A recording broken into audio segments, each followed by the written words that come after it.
Hello my dear friends and my dear students, welcome back to my channel Kids Learning Classroom Style। मैं शिखा, आप सबको मेरा जय श्री श्याम। आशा करती हूँ आप सब बहुत अच्छे होंगे एंड जो मेरे रेगुलर वीडियोस हैं वो आपको पसंद भी आ रहे होंगे और जो कंटेंट मैं डाल रही हूँ वो भी आपको पसंद आ रहे होंगे। मेरे पेज को सब्सक्राइब करना मत भूलिएगा and do share with your friends and families, ताकि जो इसका रीच है, जो इसकी मेरे चैनल की जो ऑडियंस है वो वास्ट है और वो हर बच्चे तक पहुंचे जिनको ऐसे कंटेंट की नीड है। तो चलिए शुरू करते हैं आज का टॉपिक। आज का जो हमारा टॉपिक है वो है फूड प्रिजर्वेशन। कल हमने इसके बारे में ओरल डिस्कशन किया था as to what is food preservation.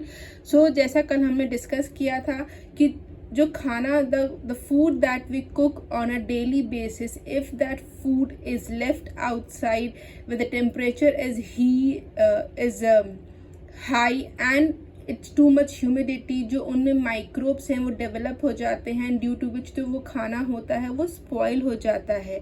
And that's where there are few techniques जिससे हम खाने को प्रिजर्व कर सकते हैं। तो आज हम उनके बारे में डिटेल में जानेंगे कि कैसे हम कौन कौन से ऐसी टेक्निक्स है, मेथड्स है जो हमारे घर पे हमारे घर पे अभी भी बहुत सारी यूज़ होती होंगी, और ऐसी कौन सी टेक्निक है जो हम यूज़ कर सकते हैं to preserve the food for longer period of time without spoilage, और जो वो खाना हमारे हेल्थ के लिए भी हार्मफुल ना हो। तो आइए चलिए करते हैं शुरुआत। तो सबसे पहले मैंने यहाँ क्या लिखा है, food preservation is the method of keeping food fresh for longer by slowing down spoilage. तो मतलब ये एक मेथड है जिससे जो हमारा खाना है वो बहुत देर तक फ्रेश रहे और उसमें जो खराब होने का जो प्रोसेस है वो कम हो जाए।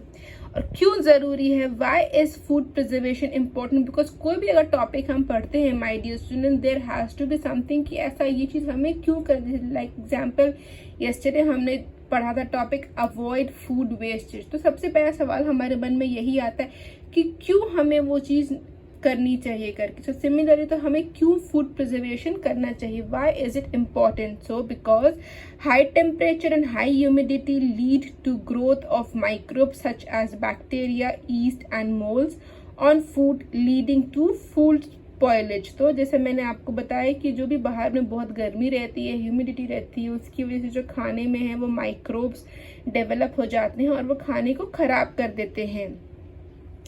फिर हमने क्या लिखा था, जाना था कि अगर हम इस तरह के खाने खाएंगे तो जो हमारी हेल्थ है, जो हमारे हेल्थ के लिए वो अच्छी नहीं रहेगी, लेकिन by preserving food we can prevent them from getting spoil. और फिर हमने बहुत सारे अलग अलग टेक्निक के बारे में जाना था, क्विकली उसको भी ऊपर चेकआउट कर लेते हैं, जैसे कि Canning, smoking, freezing, pickling, sugaring, drawing and salting. और आज हम इन टेक्निक के अलावा भी एक दो हैं जो हम कवर करेंगे और इनके बारे में हम डिटेल में जानेंगे कि ये क्या मेथड है। तो आइए शुरू करते हैं। सबसे पहला है रेफ्रिजरेशन। रेफ्रिजरेशन मतलब जो नॉर्मल हमारे घर में रेफ्रिजरेटर रहता है, उसमें क्या रहता है कि अगर हम जो भी घर पे खाना कुक कर रहे हैं, अगर वो हम अपने रेफ्रिजरेटर में अच्छे से कंटेनर्स में रखेंगे तो खाना जो है वो उसमें लंबे समय तक रहेगा। क्यों रहेगा, बिकॉज उसमें जो माइक्रोब्स हैं वो डेवलप नहीं होंगे। तो आइए जानते हैं, देखते हैं मैंने क्या लिखा है। Refrigeration keeping food items such as cooked food, fruits, vegetables in the refrigerator can delay the growth of microbes on the food. Thus food stays fresh for a long time. और ड्राइंग क्या है, drawing जो है ये बहुत पुराना method है। हमने देखा होगा आजकल मार्केट्स में भी बहुत सारे ड्राई फ्रूट्स मिलते हैं, ड्राइड फिश मिलते हैं, ड्राइड लीव्स भी मिलती हैं। और वो इसीलिए मिलती है, उसमें क्या रहता है कि जो भी उसका मॉइस्चर कंटेंट होता है वो ड्राई कर दिया जाता है, जिससे कि वो खाना जो है वो लंबे समय तक हम उसको यूज़ कर सकें। और ये मेथड हमने अपने घर पे भी अपने पेरेंट्स को या अपनी दादी नानी को भी करते हुए देखा होगा, बिकॉज ड्राइंग जो है वो बहुत पुराना मेथड है। I myself have seen my grannies and my nanis doing following this technique at home, जहाँ पे वो बहुत सारी ऐसी चीज़ें हैं जो सुखा के स्टोर कर देते थे, ताकि जब उनकी ज़रूरत रहे, जब उनकी सीज़न नहीं रहे, तब हम उन्हें यूज़ कर। जैसे कसूरी मेथी है, जैसे मेथी है, वो मेथीज की जो सीज़न रहती है generally during the winter season, तो उसे ड्राई करके एक कंटेनर में स्टोर कर देते हैं, ताकि वो जब हमें बाद में कभी मेथी की नीड हो तो हम उसे यूज़ कर सकते हैं। वैसे ही जो करेंटली जैसे मैंगोज़ हैं, तो अभी इस टाइम रॉ मैंगोज़ आते हैं मार्केट में, तो हमारे घर पे जो ड्राई मैंगो पाउडर यूज़ होता है, तो उन मैंगोज़ की पील निकाल के उनको ड्राई कर लिया जाता है और फिर ग्राइंड कर दिया जाता है to make it to a powder. और वो पाउडर जो है खाने में इफ़ यू ऐड, तो वो थोड़ा सा खाने में एक चटपटा टेस्ट लेकर आता है। तो ऐसे बहुत से टेक्निक्स हैं माय डियर स्टूडेंट जो डेफिनेटली आपके घर पे भी फॉलो होती हैं। मुझे कमेंट करके बताइएगा जरूर आपके घर पे क्या क्या ड्राइंग टेक्निक फॉलो होती हैं। आइए जानते हैं क्विकली। तो drawing is the oldest method of preservation. This method remove the water content of food and helps it remain edible for a longer period. Food items such as banana, fish, prawns can be preserved by this method. इस method से हमने markets में अगर हम देखेंगे तो ये nonveg fish prawns जो रहते हैं वो अवेलेबल रहते हैं. नेक्स्ट है पिकलिंग. पिकलिंग तो माय डियर स्टूडेंट हमारे घर पे हमने ज़रूर देखा होगा. जैसे सीज़न आती हैं अलग अलग वेजिटेबल्स की, जैसे अभी since this is a monsoon के पहले समर सीजन गया है. समर सीजन में रॉ मैंगो के पिकल्स हमारे ऑलमोस्ट सबके घर पे बनाए जाते हैं, या फिर लाइम के पिकल बनाए जाते हैं, या फिर ग्रीन चिलीज के पिकल बनाए जाते हैं. तो इनमें क्या रहता है, इनमें हम ऑयल और स्पाइसेस में उनको कोट करते हैं, फिर सन में देते हैं ताकि जो भी उनका मॉइस्चर है वो हट जाए और वो खाना जो है वो लंबे समय तक हम स्टोर करके बाद में उसे खा सकते हैं. तो आइए क्विकली जानते हैं. Oils and spices are commonly used to preserve food. Food items like mango, lime can be mixed with oil and spices to make pickles. और इसमें क्या रहता है कि सिंस ना वो फर्मेंटेड पिकल्स भी आते हैं और ऑल्सो रिच इन प्रोबायोटिक. और प्रोबायोटिक क्या होता है, प्रोबायोटिक वो माइक्रो ऑर्गेनिजम्स हैं जिनके बहुत सारे हेल्थ बेनिफिट्स हैं जब हम उनको खाते हैं. यस फिर है डीप फ्रीजिंग. जब माय डियर स्टूडेंट्स हम अपने पेरेंट्स के साथ जाते हैं मार्केट में ग्रॉसरी शॉपिंग के लिए, तो हमने कई बार नोट किया होगा कि वहाँ पे बहुत सारे डीप फ्रीजर्स के अंदर फूड स्टोर रहते हैं, पैकेट्स में फूड स्टोर रहते हैं. जैसे कई बार टिक्कीज रहती हैं, या फिर फ्रेंच फ्राइज अवेलेबल रहते हैं वहाँ पे, या फिर फ्रोज़न कॉर्न है, फ्रोज़न पीज है. इस तरह के बहुत सारे फ्रोज़न फिश और मीट भी अवेलेबल रहते हैं. और वो भी एक प्रोसेस है, एक तरीका है जिससे हम खाने को लंबे समय तक के लिए अच्छा रख सकते हैं और बाद में कंज्यूम कर सकते हैं. तो आइए क्विकली जानते हैं डीप फ्रीजिंग के बारे में. Some food items are kept in a freezer and frozen so that they do not rot, ताकि वो खराब नहीं हो. रॉट का मीन्स ताकि वो खराब नहीं हो. Meat and fish can be preserve by this method. तो कॉमनली इससे मीट और फिश जो है वो प्रिजर्व, ये एग्जाम्पल्स दिए गए हैं, बट इसके अलावा भी बहुत सारे एग्जाम्पल है.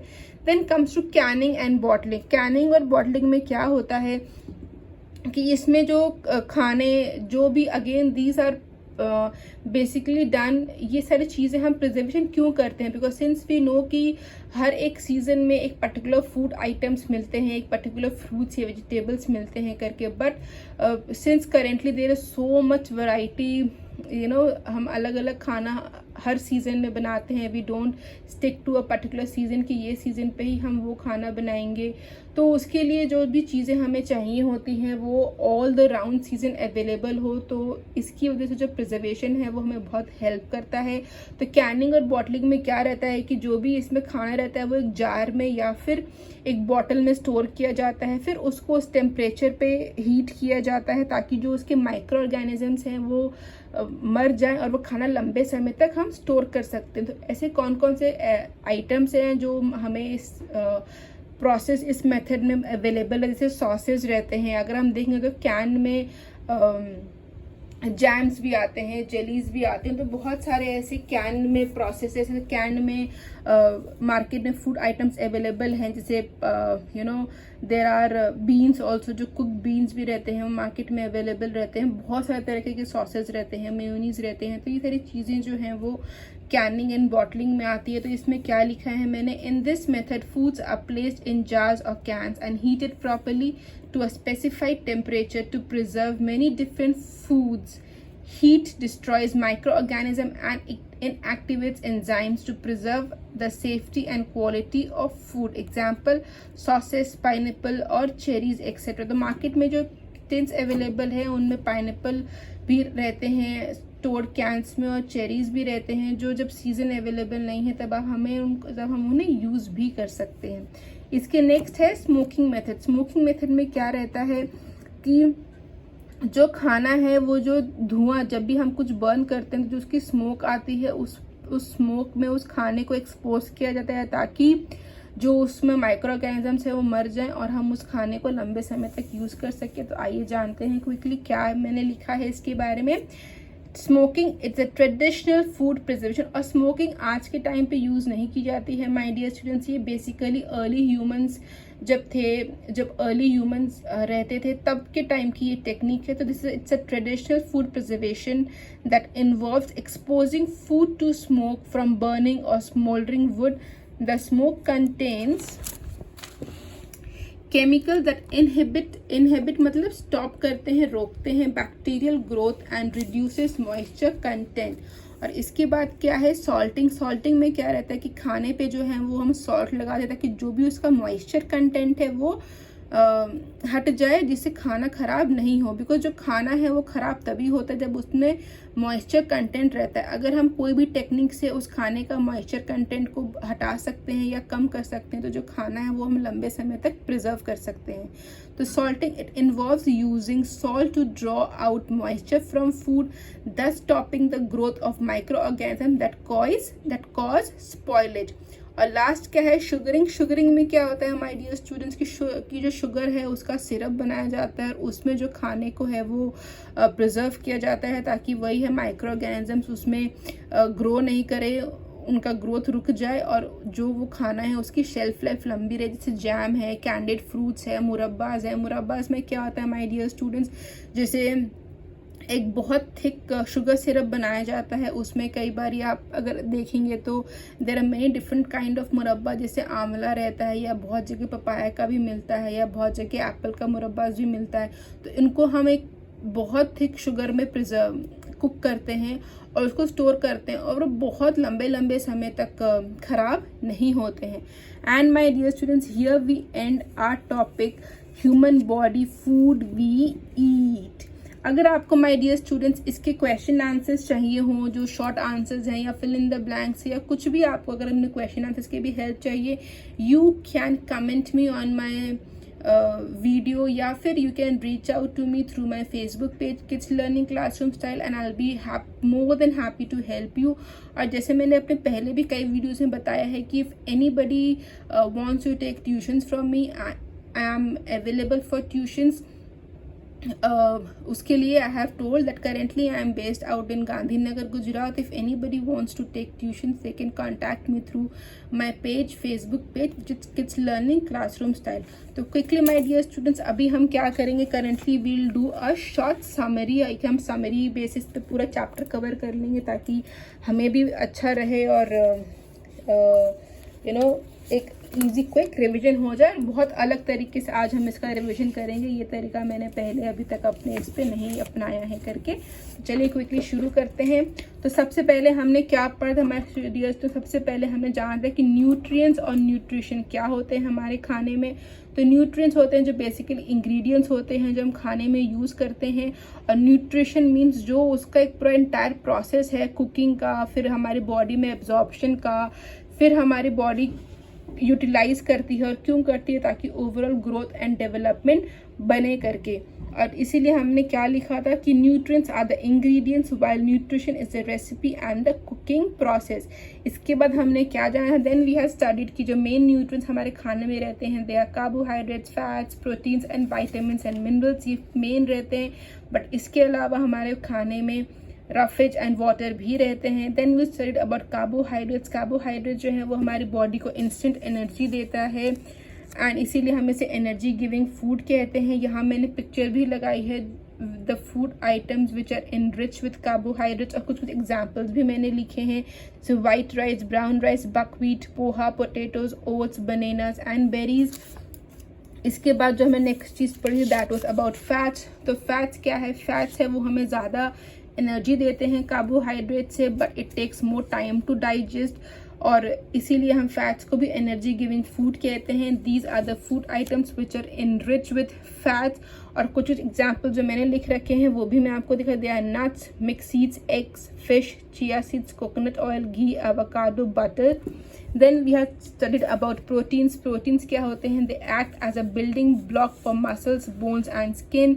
और जो growing children होते हैं, they should include more of proteins in their diet. Here is a picture of food items which are enriched in proteins, and few examples which I have written down are chicken, soyabean, paneer, cheese, curds, sprouts, fish, lentils, pulses and beans. फिर हमने vitamins and minerals के बारे में पढ़ा था my dear students. Vitamins and minerals जो रहते हैं इनकी क्वांटिटी हमारे बॉडी में कम रहती है, yet they are very important. Why? Because जो वाइटामिन्स होते हैं they help our body fight against diseases, इसीलिए इन्हें हम प्रोटेक्टिव फूड कहते हैं. And what are the vitamins जो डेली बेसिस हमें रिक्वायर्ड रहती है? They are vitamin A, B complex, C, D, E, K. And minerals क्या रहते हैं? It helps in formation of healthy bones, blood and teeth. जैसे और क्या क्या हमें कैल्शियम चाहिए, मिनरल्स चाहिए होते हैं. They are calcium, iron, iodine etcetera. और ये रहे ग्रीन लीफी वेजिटेबल. हमें मालूम है कि सबसे ज़्यादा वाइटामिन्स एंड मिनरल्स हमें जो है वो ग्रीन लीफी वेजिटेबल्स में मिलते हैं और फ्रूट्स में मिलते हैं, इसीलिए मैंने उनके यहाँ पिक्चर्स लगाए हैं. और ये कुछ फूड आइटम्स हैं या मिनरल्स हैं या वाइटामिन्स हैं जो हमें फूड आइटम्स से मिलते हैं. वाइटामिन ए है वो हमें वेजिटेबल्स फ्रूट से मिलता है. विटामिन बी है, सी है, डी है, ई है, के है, कैल्शियम, आयरन है. तो इसीलिए to take we should include more of green leafy vegetables and fruits apart from and also dairy products to fulfill these requirements of daily vitamins and minerals. Then हमने जो चीज़ पढ़ी थी that were about roughage and water. तो मतलब कुछ ऐसे carbohydrate जो हमें प्लांट से मिलते हैं उनमें वो हमारी बॉडी जो है वो डाइजेस्ट नहीं कर पाती है या एब्जॉर्ब नहीं कर पाती, उन्हें हम डाइटरी फाइबर्स कहते हैं. बट ये हमारी बॉडी में बहुत इंपॉर्टेंट रोल करते हैं टू इम्प्रूव या हेल्प इन डाइजेशन प्रोसेस. इसीलिए हमें हमारे खाने में ये फाइबर्स और या फिर रफेज को बहुत इंक्लूड करना चाहिए. और फाइबर्स और रफेज हमें कहाँ मिलता है? ये अगेन हमें ग्रीन लीफी वेजिटेबल्स में और फ्रूट्स में मिलते हैं. और इसके अलावा जिस चीज़ के बारे में हमें पढ़ा था वो है वाटर की. वाटर जो है वो हमारी बॉडी के प्रॉपर फंक्शनिंग के लिए बहुत एसेंशियल है. और अभी तक अगर माय डियर स्टूडेंट्स आपने 6 to 8 ग्लास ऑफ वाटर का इनटेक शुरू नहीं किया है तो ज़रूर उसको अपने खाने पे इंक्लूड कीजिए और अपने मील्स को प्लान कीजिए, मील्स को नोटिस कीजिए, जिससे कि जो हमारी बॉडी की जो रिक्वायरमेंट है वो परफेक्ट रहे करके. इसके बाद जो चीज़ हमने पढ़ी थी वो that we have studied about balance diet. क्या है balance diet my dear students? तो देखिए मैं क्विकली आपके लिए यहाँ पे एक पिक्चर फॉर्म बना दे रही हूँ. यहाँ मैंने क्या किया है, मैंने यहाँ पे सारे जो सोर्सेज हैं जो अलग अलग हमारे न्यूट्रिएंट्स हमें खाने पे मिलते हैं मैंने उसके पिक्चर लगा दिए हैं. और अगर हम इन सब पिक्चर को के में जो खाना है अगर हम इन्हें अपने डाइट पे इक्वल अमाउंट में सही अमाउंट में मिलाएंगे तो उससे हमें क्या मिलेगा? हमें एक बैलेंस्ड मील मिलेगा. तो that's we have studied about balanced meal, which is adding the right amount of food nutrients in our diet for proper growth and development. Then my dear students हमने पढ़ा था avoid food wastage के बारे में कि क्यों हमें food wastage नहीं करना चाहिए, because it helps us save resources such as money and raw material. Food waste take up valuable landfill. Food waste can contribute to higher food prices. और हमने क्या क्या then we had also studied about the ways how we can avoid food wastage. तो वो ये रहा plan meals and grocery shopping, smaller portions, donate food, organize the fridge या फिर हमारे ग्रॉसरी रूम या फिर grocery cupboard and use left over. And last but not the least we have studied about food preservation. Food preservation क्या है? It's a method of keeping food fresh for a longer period of time, and we had studied about different food preservation methods that are canning, smoking, freezing, pickling, sugaring, drying, salting. तो ये देखिए my dear students मैं सारा content जो है वो आपके लिए अलग अलग तरीके से प्रिपेयर करती हूँ. There is a lot of thought that goes behind all this. That's why मेरे पेज को फॉलो कीजिए, सब्सक्राइब कीजिए and do share with your friends and families जो इसकी रीच है वो ज़्यादा वाइडर ऑडियंस तक पहुँचे. और लाइक किए बिना जाइएगा मत, और कमेंट ज़रूर कीजिएगा। I will be more than happy to help you my dear students. मिलेंगे बहुत जल्दी। Now we will moving on to a next topic, next chapter in science, जिसके बारे में हम बहुत जल्द मिलेंगे। तब तक के लिए आप सबको मेरा जय श्री श्याम। और हाँ, जितने भी मैंने समरीज किए हैं माय डियर स्टूडेंट्स, अगर आपको इनमें से कुछ भी याद नहीं आ रहा हो तो मेरे प्रीवियस वीडियो जो मैंने इंडिविजुअली इनके बारे में बहुत डिटेल में बनाई है, एक बार रिकैप करना मत भूलिएगा, because revision is very important. अगर हम कंटिन्यूसली रिवाइज करते रहेंगे तो हम अपनी साइंस सीखने की जर्नी मेरे साथ बहुत अच्छी रहेगी आपकी। और जब भी आपके एक साइंस के पेपर्स रहेंगे, you all will be ready to rock your science exam without any tension. तो मिलेंगे बहुत जल्द, तब तक के लिए जय श्री श्याम।